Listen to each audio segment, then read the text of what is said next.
Bonjour à tous, je suis très contente de vous retrouver aujourd'hui pour une nouvelle vidéo. Et je continue avec ma série de vidéos une journée, un jour, une saga.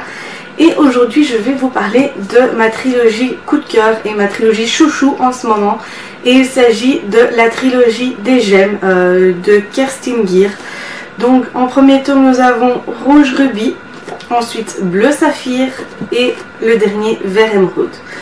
Donc moi j'ai les éditions, j'ai les livres qui sont sortis des éditions du livre de poche.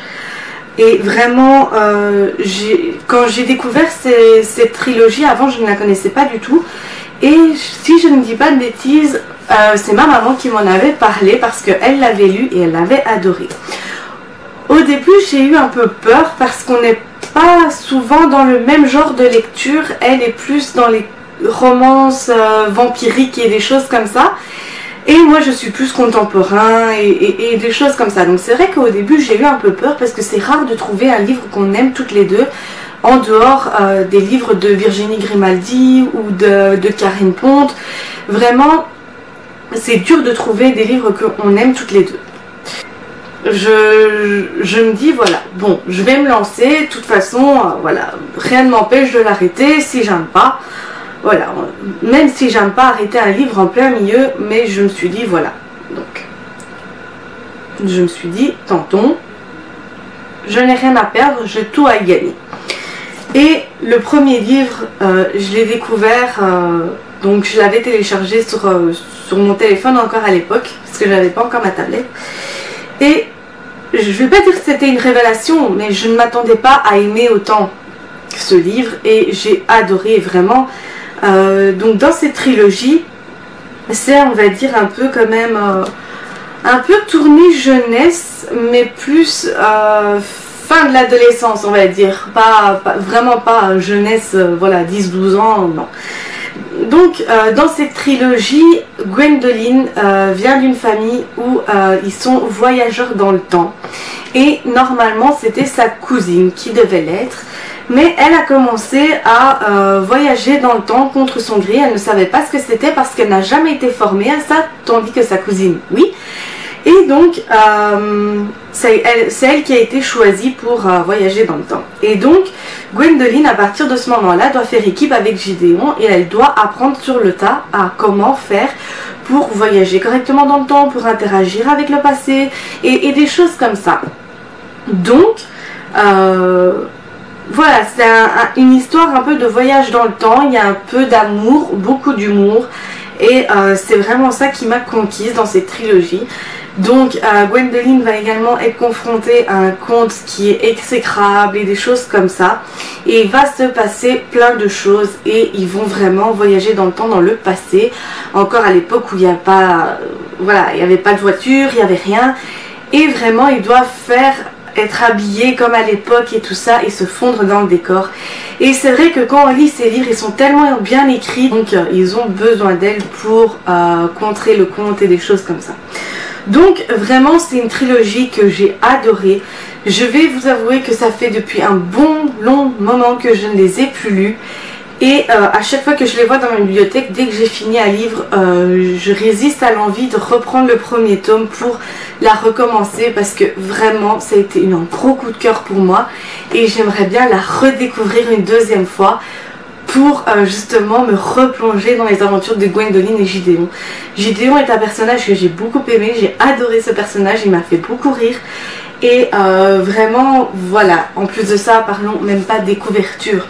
Vraiment, les couvertures de ces livres, vraiment, elles sont magnifiques. Moi, j'ai adoré. Bon, moi, j'ai l'édition Le Livre de Poche, mais c'est vrai que ma maman, elle a l'édition où la couverture, enfin, il est en plus grand format, mais je ne sais plus c'est quelle maison d'édition qui a fait.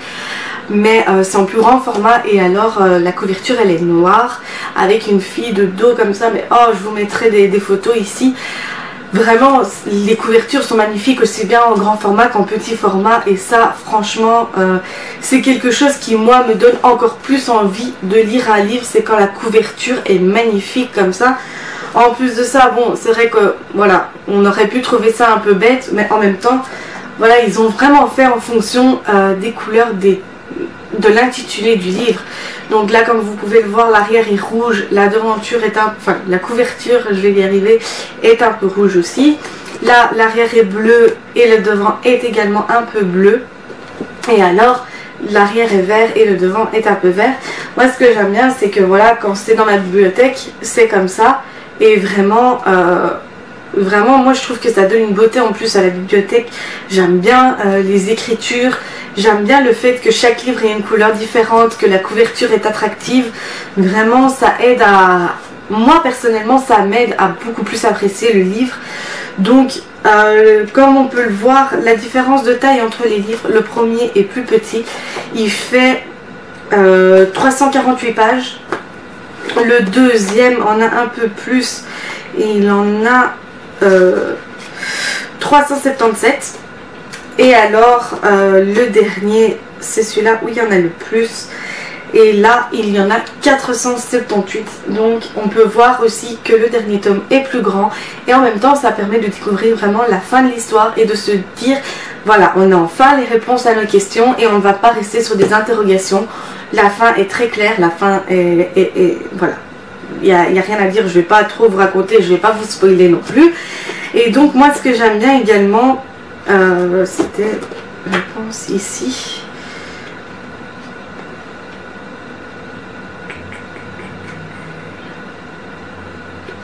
Voilà, donc ici à la fin, donc on peut voir, je ne sais pas si vous allez voir, je ne vois pas si ça fait le focus sur le livre ou pas, mais il y a un récapitulatif des personnages principaux. Donc on peut voir ici dans le présent, donc on a Gwendoline, Charlotte, Glenda et des choses comme ça.